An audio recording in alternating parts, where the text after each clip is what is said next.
The Widow is an extraordinary brand ambassador and icon for our organisation. She is loved and admired by customers. I am so excited that once again she will be gracing our high streets and our living rooms. I had absolutely no idea that the Scottish Widow would become this iconic figure. When I took on the role, I thought it was just going to be a one-off advert. When I was given the job, then I realised that this was going to be something special. Who's that? That was my one that Bailey shot when I very first started. What always fascinates me about this is how long it took to find the perfect black dress and the perfect black shoes. Yes.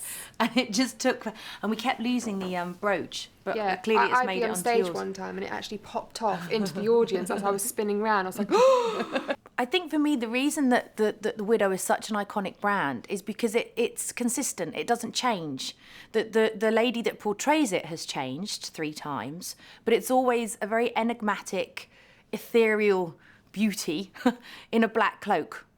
And that's what you see. You see the cloak and you know instantly what the campaign is. And I think that's why it's so clever. Because even though the Widow doesn't speak in any of the commercials, you know, she's got to have a look about her. It is, you know, an amazing thing to portray a character like that has the legacy from the previous widows. Amber has got an amazing job ahead of her because she can now make it her own.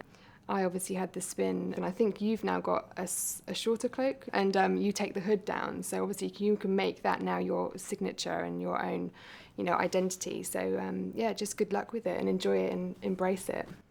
Casting the Widow was actually a great pleasure because we knew what we were looking for, but obviously not who we would find. What Amber brings to the role is exceptional elegance, warmth, approachability, a sense of modernity, but also that quiet authority that the Widow has always had in the past. There's more obligation than ever for young people, middle-aged people, to provide for their future themselves. The problem we're trying to solve is the ever-widening gap between people's expectations for retirement and later life and the utterly inadequate provision for retirement.